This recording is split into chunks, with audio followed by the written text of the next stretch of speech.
Welcome to White Bison Ranch YouTube. Jay and Jillian Cousins here, and we've got a fantastic episode for you today. We're going to introduce you to our new baby pure white bison.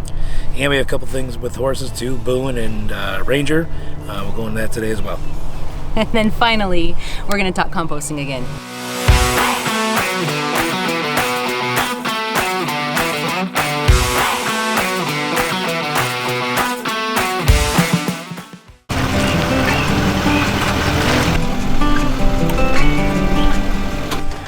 Ranger's been a little sick the last couple days. He's had some diarrhea and he's eating and drinking, but he's losing his getting sunk in and stuff. So Jordan called Texas A&M this morning, and she's gonna haul him down there because that's where we're bringing all of our horses now. They're doing an amazing job with fixing our horses. They found what was wrong with Edward's foot. Boone, he had to go in for an eye problem. They're just amazing down there. I mean, there's a reason why Texas A&M is one of the best veterinary schools in the U.S. Boone, Boone, oh, you in your face mask? You look like a superhero. All right, so we just got Boone back yesterday. He was how long at Texas? He was down at Texas A&M Veterinary School. Almost 2 weeks. Almost 2 weeks. He had surgery. So Jordan, go over kind of what he did. So basically, what they did. Boone had a fungus on his eye which caused a corneal ulcer, so it was eating away at the layers of his eyes.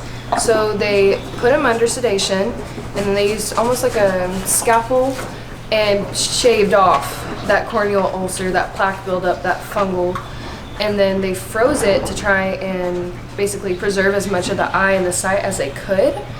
And then from there, they were just giving him meds every day, monitoring him. He had a little bit of trouble with eye dilation. His eye finally started dilating again, so he was able to come home.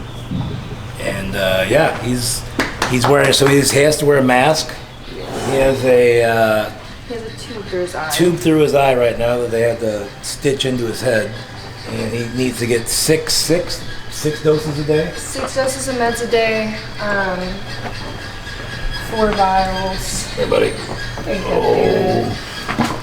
So you can see up on top here, he's got, oh, hi, buddy. Oh, I know. Oh, you just want food? I know, I missed you too. So he's got a tube going through his eye that we have to inject. It was automatically injecting, right? No, so they filled up syringes just like this, and it works almost like an IV on a human. You put the meds through the catheter. From there, it goes into his eye. Right into it. You just push it in there. Okay. So once you push it in there, you'll push the meds in there. I know. It sucks. I'm sorry. I didn't like that.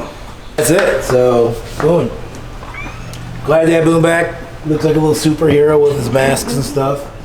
But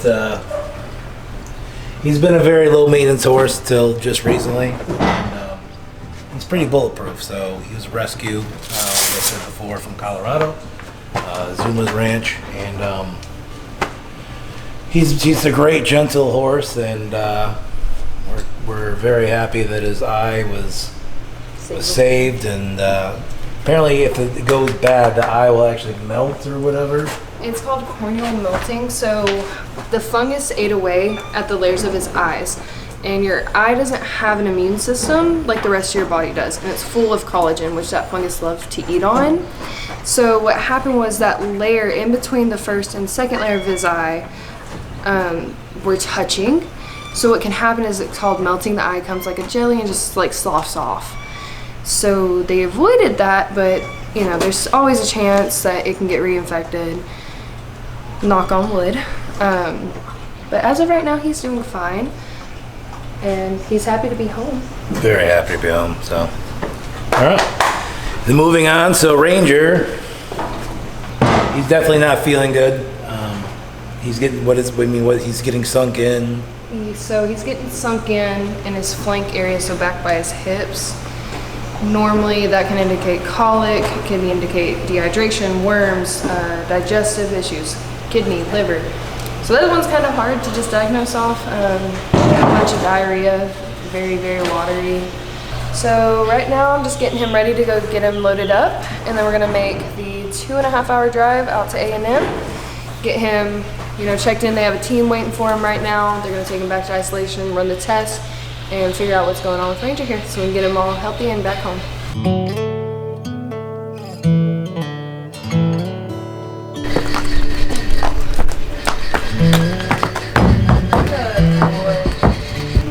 All right, now Jordan's taking off. Jillian and I are gonna go check fences and go check the bison, so let's go.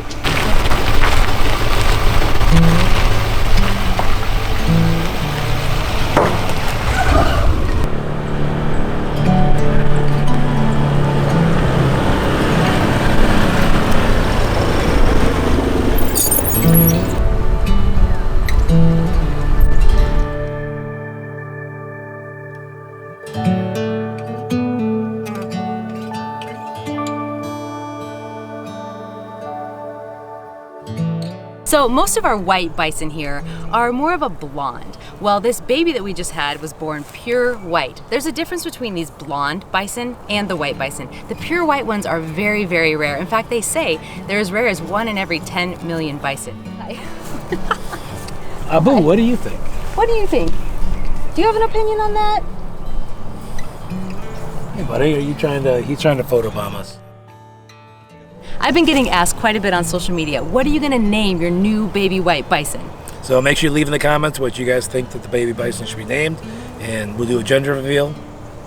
Just kidding, it's a boy. It's a boy. So, boy names, what you think the baby bull should be named.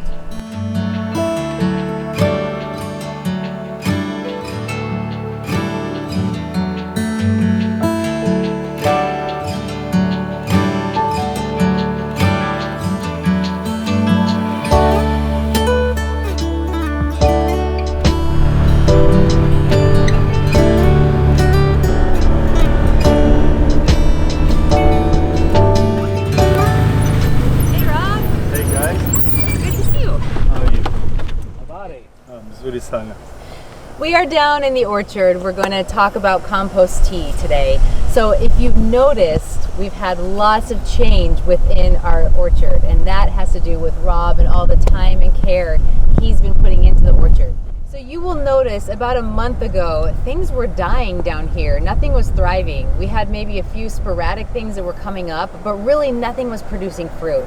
And Rob's been taking the time and doing the diligence to get everything to where it needs to be. So we've had to plant some things above the surface, add some compost, really take care to make sure that the soil is correct and they have the right drainage systems, and we're seeing a significant improvement. How, might you ask? What's he doing? What's his magic touch? Well, let's talk about compost tea. So let's talk about the benefits of compost tea. Rob, why don't you cover that? Yeah, there are several benefits. I would say number one, you're increasing the soil fertility. And we're trying to increase the yield, and we are helping build the soil.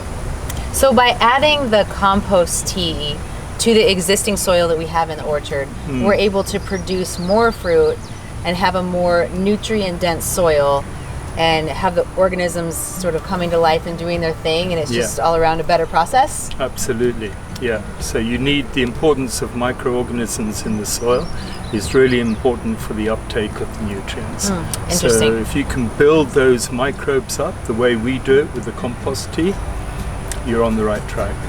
Excellent. And do they also do something with the moisture in the soil?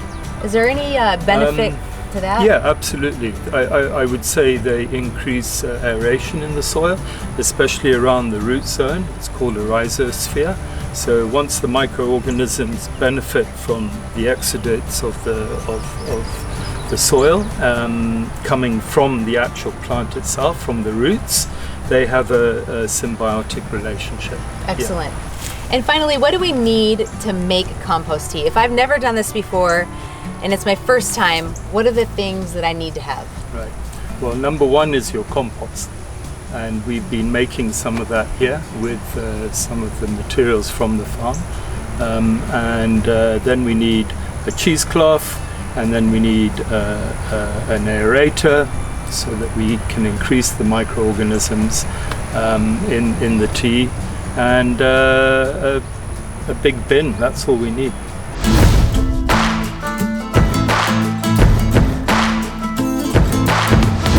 Okay, so this is the compost that we've made here at the White Bison Ranch. This is a mixture of all sorts of materials that we've got from the barn. Smells like compost. Smelling good. Add that into a knot, and basically that is then what gets gets suspended into the water. So a little bit goes a long way. Yeah, and then you can aerate with your diffuser from underneath. That increases the microbial population. So if you've got 1 million microbes, you aerate it, you can get 5 million. So it's important that you make your own compost on your farm, so at least you know all the ingredients that go into the compost. There are other ingredients that you can get from outside. You can bring in some mushroom compost, which we did the other day. Yes. That mixed in well with this. That's actually got a bit inside here. And yeah, it's good for your fertility of your gardens, for your pasture, and for your vegetables. So if somebody can't make their own compost because they don't have the resources necessary, is it okay to just go pick some up from the bags that you find in the store, or? Yeah, I would say as long as it's organic, and then it's worth buying it from the store. Okay, so you could do everything that we're doing with the bagged compost from the store to create the compost tea. Yeah, exactly. You could do that. Yeah, definitely. But then This is the better way. But this is a better way Definitely. because this has got more microbial activity, whereas what you're buying in the bag, you're not too sure of what that activity is. For how long inside it's it. been sitting there. Exactly. So another reason to support your local farmer and rancher. Yeah.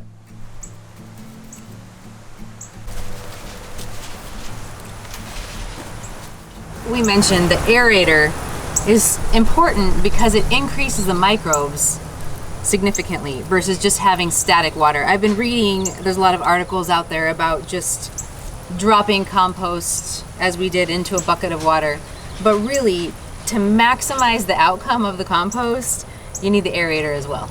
Okay, so this is an EC meter. It's for the electroconductivity, and basically what it does is it measures the strength of the salts in the water. And as you can see, this water is absolutely no EC whatsoever.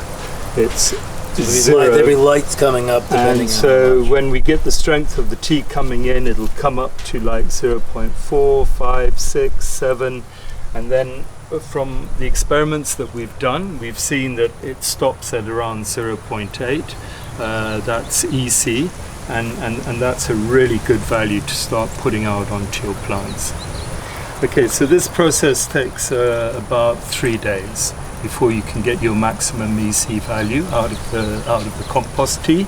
And yeah, you'll slowly start to see the color of the tea changing in the water, and I would say 3 days is good to go.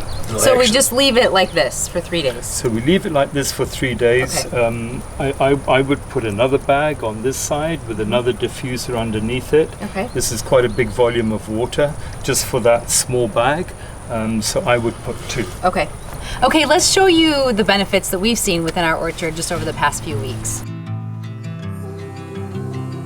Okay, so this is a peach tree, and this is a perfect example of how this compost tea has really impacted the orchard. It was looking all dead. I mean, everything was looking terrible.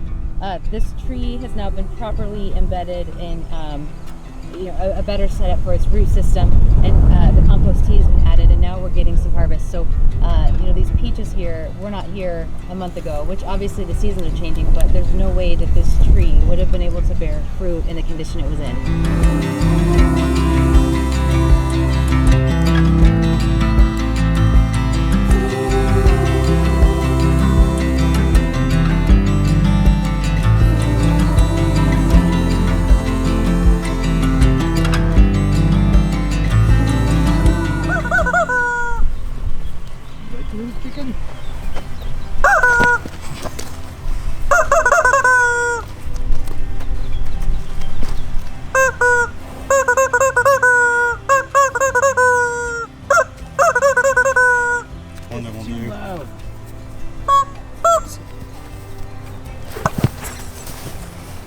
Thank you for watching today's episode. Make sure you like, subscribe, follow, tell a friend.